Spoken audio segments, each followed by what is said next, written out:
Hello and welcome back, everybody, to Anxiety Week 3. I hope you guys are feeling calm and relaxed and unanxious. So, in Week 1, we identified what is anxiety, what does it feel like, what does it do to us.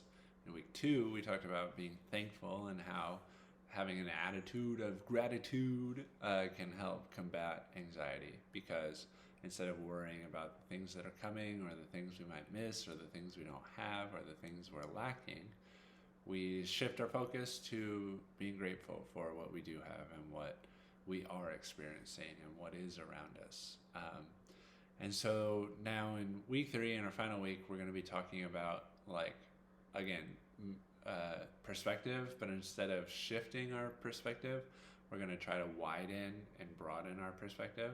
And we're also going to give up our anxiety to our higher power, to God. So I'm going to start by reading the verse this week, and then we'll jump into it. The verse this week is in 1 Peter chapter 5, verses 6 and 7. It says, "Humble yourselves, therefore, under God's mighty hand, that he may lift you up in due time. Cast all your anxiety on him, because he cares for you." So, 2 parts. First part, humble yourself, right? View yourself with humility. So, a lot of the things that make me anxious are like getting something wrong, doing something embarrassing, right? When we had like our in-person gathering, I shared about how I get super anxious just standing in line waiting to share my order, and the longer I'm in line, the longer there is to worry and stress about getting the words right, and then usually I get them wrong. And it's just kind of funny because what I'm actually anxious about in that moment is presenting myself in a better light, right? I want people to think that I speak well, that I'm intelligent, that I can have normal human interaction, right? And if I flub my words, then what that means to me is that I'm none of those things, right? But these are opportunities, right, to be humbled.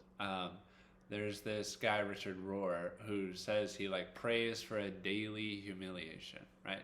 Something to keep us humble, to remind us that we are not perfect, right? So instead of being anxious about those little things, maybe view them as opportunities to remember who we are and our place in the world, that we are not perfect and that we don't have to be perfect. So humble yourself, right? And those little mistakes, those little things we worry about, instead of stressing out about them and worrying about them so much, they can just be little reminders that we can be humble, And then in the second part, it says, cast your anxieties on God, right? And so this is also it has a piece of humility too, and it can enlarge our perspective, right? So God is not only our God and our neighbor's God and the God of this city and this state and this country and this world, but the universe, right? And the universe is extremely large, right? And he is God over all of it.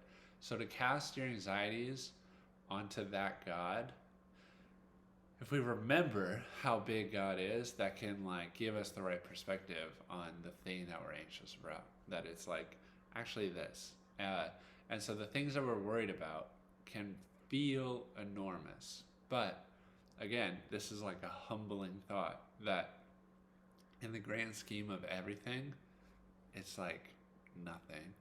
I was reading this book and it was talking about the universe and stuff, and I want to read a piece to you really quick. So it says this: consider an adult who tends to the traumas of a child, spilled milk, a broken toy, a scraped knee. As adults, we know that kids have no clue of what constitutes a genuine problem because of inexperience, and it greatly limits their childhood perspective. Children do not yet know that the world doesn't revolve around them. As grown-ups, dare we admit to ourselves that we too have a collective immaturity of view? Dare we admit that our thoughts and behaviors spring from a belief that the world revolves around us? Apparently not. Yet, evidence abounds. So, it's easy when you see a kid having a tantrum or freaking out about something small to remind them, like, or to even kind of chuckle to yourself, like, if only they knew, like, how small these problems are. But as we get older, we think our problems are the most important thing, right? But casting them on God can be a reminder that He can probably see our problems the similar way that we would look at a child's problems. That He can kind of laugh and be like, oh my goodness, if only they knew. If only they knew how little and silly these things were, right? And so that doesn't mean, though, that God is indifferent to you. That doesn't mean He doesn't love you, because the final part of the verse is, cast your anxieties on God, because we know that He cares for us, right? He loves us.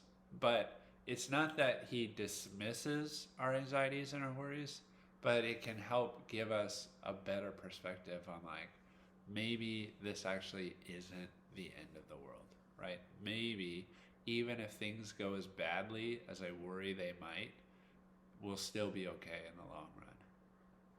Who knows? I bet you would be. So be humble. Watch out for those daily humiliations that help you remember who you are, give you right perspective, right? And if you're stressed about something, give your anxieties to God. Tell Him what you're worried about. But remember how big God is. And maybe it can help you get a little glimpse of the perspective of maybe the thing that we're worried and stressed and anxious about is not that world cataclysmic ending thing we think it is. Maybe it's actually a bit smaller than that.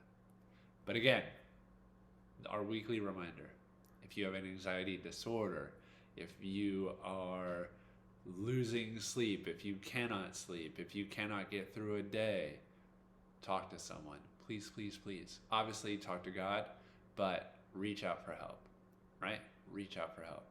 So that is it for anxiety. Next week, we will start a brand new series, so stay tuned for that. I hope you are doing well. It has been so good seeing you at our in-person gatherings. I hope you can continue to make them, and we will talk with you soon. Bye-bye.